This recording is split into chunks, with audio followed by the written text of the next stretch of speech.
AP అసెంబ్లీలో జరిగిన సంభాషణపై చిరంజీవి స్పందించారు. జగన్తో మీటింగ్ ముందు తర్వాత పరిణామాలపై క్లారిటీ ఇచ్చారు.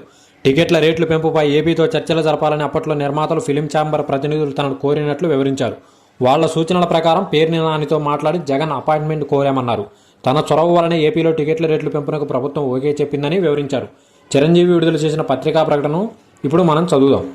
సెప్టెంబర్ 25న జరిగిన ఆంధ్రప్రదేశ్ అసెంబ్లీ సమావేశంలో గౌరవ శాసనసభ్యులు కామినేని శ్రీనివాసరావు మాట్లాడిన అంశంపై గౌరవ శాసనసభ్యులు నందమూరి బాలకృష్ణ స్పందిస్తూ మాట్లాడిన మాటల్లో నా పేరు ప్రస్తావనకు రావడం జరిగింది. అసెంబ్లీ వేదికగా గౌరవ శాసనసభ్యులు శ్రీ బాలకృష్ణ గారు మాట్లాడుతూ కామినేని శ్రీనివాస్ గారు చెప్పినట్లు చిరంజీవి గారు గట్టిగా అడిగితే అప్పుడు జగన్ దిగి వచ్చాడు అన్నది అబద్ధం. గట్టిగా ఎవడో అడగలేదు అక్కడ అంటూ ఆయన అంత పెద్ద గట్టిగా చెబితే ఈయన దిగొచ్చాడంట, లేకపోతే సినిమాటోగ్రఫీ మినిస్టర్ను కలవడన్నాడంట అంటూ ఒకంత వ్యంగ్యంగా చెప్పడాన్ని నేను టీవీ ఛానల్లో ప్రత్యక్ష ప్రసారం ద్వారా చూశాను. ఈ అంశంలో నా పేరు ప్రస్తావనకు వచ్చింది కనుక నేను ప్రజలకు వివరణ ఇవ్వదలిచాను. రాష్ట్రంలో వైఎస్ జగన్మోహన్ రెడ్డి గారి ప్రభుత్వం ఉన్నప్పుడు తెలుగు సినీ పరిశ్రమకు చెందిన కొందరు నిర్మాతలు, దర్శకులు, ఫిలిం ఛాంబర్ ప్రతినిధులు నా వద్దకు వచ్చి సినీ నిర్మాణ వ్యయం పెరుగుతున్న దృష్ట్యా సినిమా టికెట్ల ధరల పెంపు గురించి రాష్ట్ర ప్రభుత్వంతో మాట్లాడితే బాగుంటుందని, అందుకు నన్ను చొరవ తీసుకోవాలని కోరారు. అప్పుడు నన్ను కలిసిన వారిలో శ్రీ రాజమౌళి, కొరటాల శివ, త్రివిక్రమ్ శ్రీనివాస్, మహేష్, ఎన్టీ రామారావు, డివివి దానయ్య, మైత్రి మూవీస్ వారు ఇంకా 2-3 ప్రముఖులు ఉన్నారు. వారు సూచనల మేరకు నేను అప్పటి రాష్ట్ర సినిమాటోగ్రఫీ మంత్రి శ్రీ పేర్ని నాని గారితో ఫోన్లో మాట్లాడడం జరిగింది. టికెట్ల ధరల విషయం ముఖ్యమంత్రి గారితో మాట్లాడి చెబుతానని ఆయన నాతో చెప్పారు. ఆ తర్వాత ఒకరోజు మంత్రి గారు నాకు ఫోన్ చేసి ముఖ్యమంత్రి గారు ముందు మీతో మాట్లాడాలి, కలవాలని చెప్పారు. లంచ్కు రావాలని కూడా చెప్పారట. డేట్ ఇచ్చారు. ముఖ్యమంత్రి గారి ఆహ్వానం మేరకు నేను ఆయన నివాసానికి వెళ్ళాను. నన్ను వారు సాదరంగా ఆహ్వానించారు. లంచ్ చేస్తున్న సమయంలో నేను సినీ పరిశ్రమ ఇబ్బందుల్ని వారికి వివరించాను.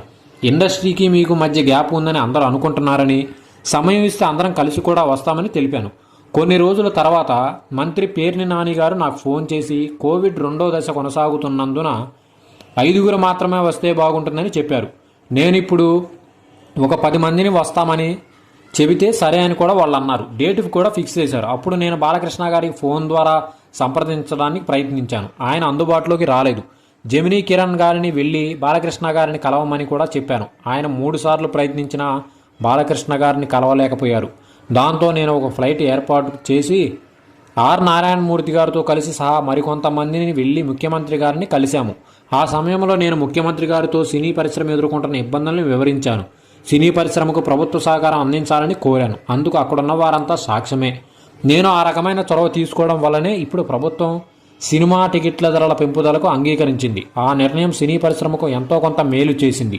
ఆ నిర్ణయం వల్ల మీ వీరసమారెడ్డి కానీ నా వాల్తేరు వీరయ్య సినిమాకైనా టికెట్ల రేట్లు పెంచడానికి కారణమైంది. తద్వారా ఇటు నిర్మాతలకు, అటు డిస్ట్రిబ్యూటర్లకు, ఎగ్జిబిటర్లకు లాభం చేకూరింది.